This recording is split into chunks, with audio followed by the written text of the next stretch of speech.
Tere tulemast vaatama QTV teise perioodi uudistesaadet. Mina olen Hiie. Ja mina olen Jürgen.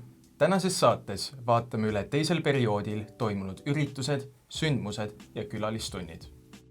24. novembril toimus 11. mälumäng inglisekeelne maailm, kus osales kokku 14 võistkonda Tartu linna ja maakonna gümnaasiumitest. 26. novembril toimus kodanikupäeva viktoriin. Võitis 10. G-klass, kelle järel olid 11 C ja 10. H. Kodanikupäeva tähistasime lisaks viktoriinile ka külalistunniga ühiskonnaõpetuses. Külaliseks oli Tõnis Lukas. 27. novembril toimus meie koolis rahvusvaheline Juvenes Translatores tõlkevõistlus. Meie kooli esindasid 5 tublit 11. klassi õpilast: Karoliina Isabel Migul, Janeli Järv, Nils Jaagup England, Marta Selart ja Ketlin Papp. Filmikunsti mooduli noorte filmitegijate 3 lühifilmi esilinastusid selle aastal PÖFFi noorfilmitegija programmi raames, pakkudes noortele võimaluse osaleda Eesti suurimal filmifestivalil. Kõigil huvilistel on võimalik lühifilme näha 2026. aasta kevadel. 4. detsembril toimus koolis vene keele tõlkekonkurss. Parimateks tõlkijateks vene keelest eesti keelde on Renete Trell, Karina Olonen, Teina Laaneots, Karina Šitskaja ja Eliis-Marie Teugias.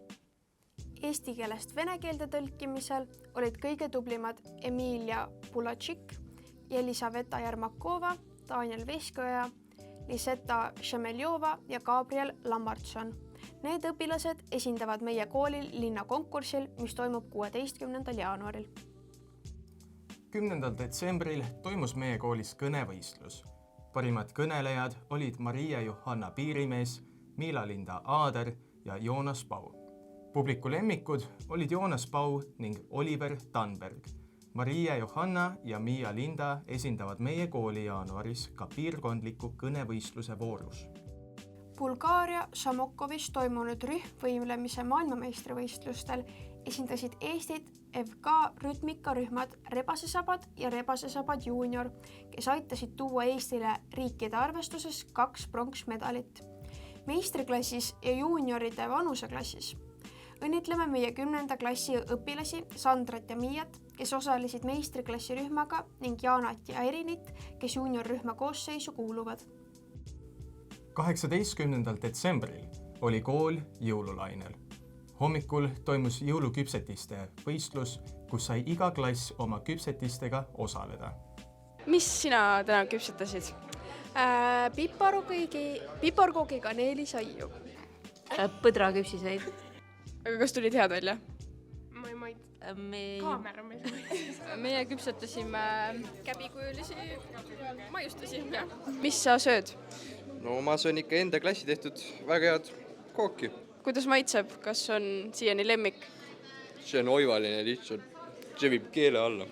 No, kõike parem siiani, mis on olnud. Kuidas sulle küpsetised täna maitsenud on? Väga hea, soolane on päris hea, aga magus on hea kohvi kõrvale, et siin on kohvi ja see on päris huvitav, et see on selline pähklimood ja sees on selline pähklikreem, et see oli väga hea magus. Nüüd ma olen siis kinni püüdnud žürii liikme. Kuidas praegu tunduvad küpsetised? Väga huvitavad ja värsked on, aga väga magusad ja maitsvad on ka. Kas sa tahad saladuskatte all mõne lemmiku küpsetise öelda meile? Mingi selline šokolaadikama poolsemad on mu lemmikud praegu, aga ma täpselt klassi ei ütle. Mis sul vaheajal plaanis on teha? Perega ikka jõule veeta. Kõik need unetunnid järgi magada, mis mul on kooli ajal magamata jäänud. No praegu on plaanis magama minna, aga muidu kirjutada ja olla produktiivne. Maalida. Maalida. Ma ei tea, jõulud nagu tähistada, puhata. Pärast laata toimusid ka aktused, kus tunnustati tublisi keelevaldkonna õpilasi ja noortekoor laulis jõululaule.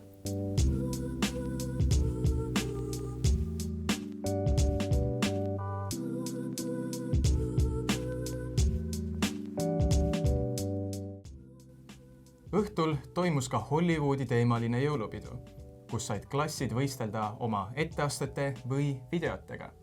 Peol said tantsida vägevate DJ-de saatel ja osaleda seltskonnamängudes. tere! Milline on teie tänase õhtu tipphetk? Tipphetk.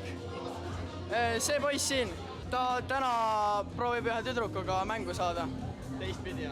Teistpidi toimub asi. Ma arvan kindlasti see foto siin on hästi nagu lahe ja üldse see peo meeleolu on hästi siuke tore ja vastuvõttev kuidagi. No ma olen tegelikult ainult selle laua taga olnudki seega võib-olla siis see üks hetk, kui ma sain poes raha vahetamas käia. See oli päris lõbus. Tantsimine! Muusika, DJ on väga äge! Tantsida. Ja tantsida ja. Ilmselt selle limbo mängu vaatamine, ma arvan. Tänase õhtu tipphetk arvatavasti on olnud limbo.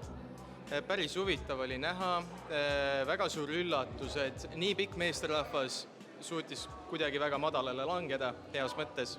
Et see oli tipphetk minu jaoks. See, et väga palju 10. G-klassi õpilasi on kohal. See, et meil tegelikult on kõiki väga palju kohal. Minu arust on nii palju ilusaid inimesi kohal ja nii palju ilusaid kleite. Ma alles jõudsin, minu tipud on veel ees, aga joogid on alkoholivabad, nii et see on hea ja positiivne igatahes. Milliste emotsioonidega lähete teie vaheajale? No ikka tore, et siis saab veits puhkust ja jah, ma ei tea. Ma olen väga elevil, et saab lõpuks puhata. Ime toreda emotsiooniga. Väga tore. Olen pikalt oodanud juba seda. Väga hea emotsiooniga. Hea meelega! Tore, saab magada. Ja see nagu andis selle lükke sisse, et nagu vaheajal hullult veel pidu panna, vaata. Väga headega. Ma olen väga väsinud koolist juba. Ikka positiivsete emotsioonidega, et paremat ei suudaks nagu isegi loota. Väga ootan talvevaheaega, saab perega olla, loodan, et saab sõpradega ikkagi kokku. Ja kingitused ei ole kõige tähtsamad, jätame selle kõik ikkagi meelde. Uhkuse ootuses. Ma olen nõus, ma ootan juba päikest ja palme. Yes, ma saan 2 nädalat magada! Hurraa!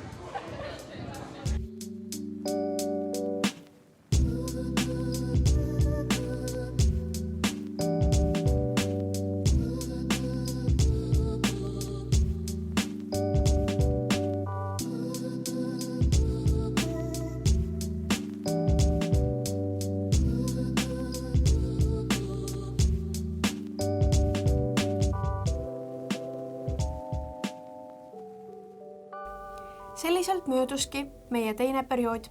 Aitäh, et vaatasite! Kohtume juba järgmises saates.